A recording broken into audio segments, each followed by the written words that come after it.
the things that he did when he signed the budget bill and the laws, first of all, they included women's health care provisions in a budget bill, and they don't belong there. And there was no open discussion about it. And he's never had to answer or really explain why some of those provisions are in there. So for instance, one specific really pernicious provision that was in there that you signed into law, Governor, was that a rape crisis counselor is limited in terms of the advice and counsel that she can give the victim of rape or sexual assault. And you've never explained what problem you thought that was solving. And I hope you don't just fall back on your usual just kind of generic statements that you're pro-life or that you have sympathy for people that have gone through sexual assault. Why was it important to have a piece of legislation that literally imposed a gag rule on rape crisis counselors? Would you like to answer that, Governor? Do you have a question?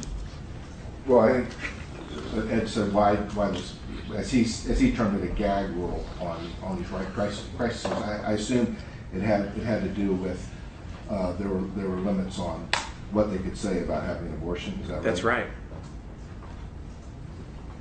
Do you? I mean, you have a. He's trying to pretend he didn't hear me say it, so he didn't repeat it. What problem does that solve? What problem did that solve? Yeah. Look, good question.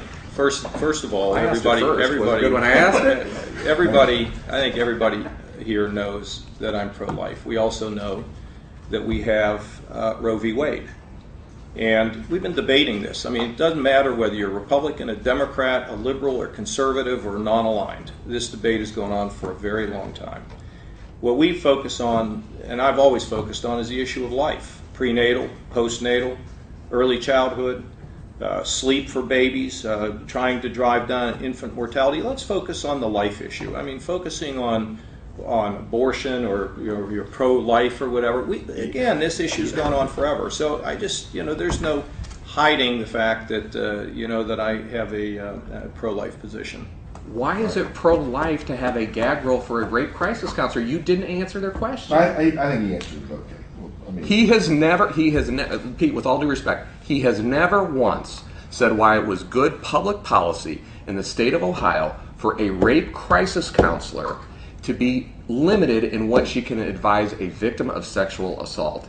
And he didn't answer it then. He started talking about prenatal care and making sure that kids get enough sleep.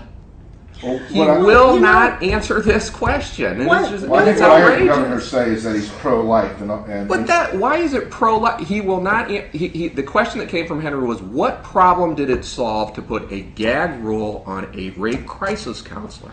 Well, I think it is really important to remember that we are talking about women. And you know what? We're not talking about all women. We're talking about poor women, because those are the only ones that are really affected by these laws.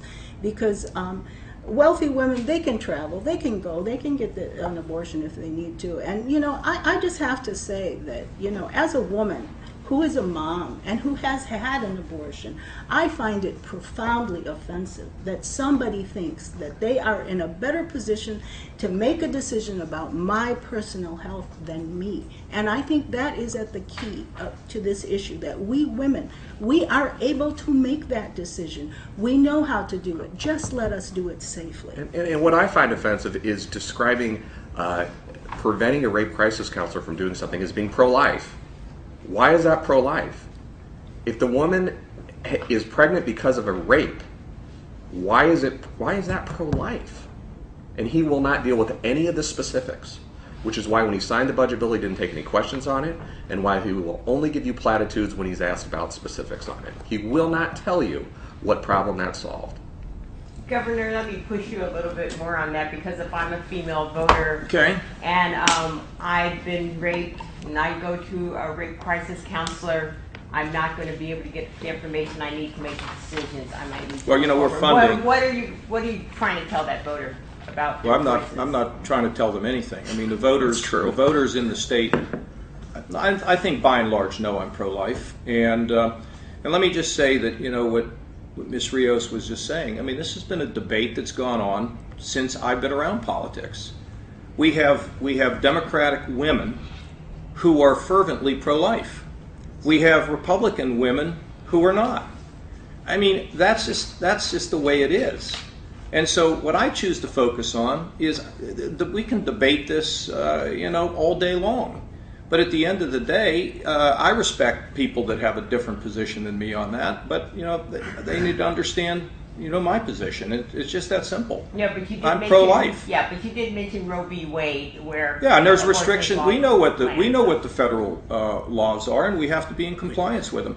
And it's just the way it is. Okay, and a gag rule, you think, on rape crisis, giving a woman her entire panoply of decisions she can make? We that certainly want it to is care. compliant. I actually believe in the exception of rape, incest, and life of the mother. Okay, but look, at the end of the day, I'm going to do what I think is a pro-life. Being in a position of being pro-life. There's nothing more I can say about it. I've said everything there is to say about it. See, look what just happened. He said that he's for exceptions when it comes to rape, but if somebody has been raped and they go to a rape crisis center, they're not supposed to know about it. And he's never going to tell you why he signed that. He's just not going to do it. Okay, he's not going to give you a rational reason. Let's move on.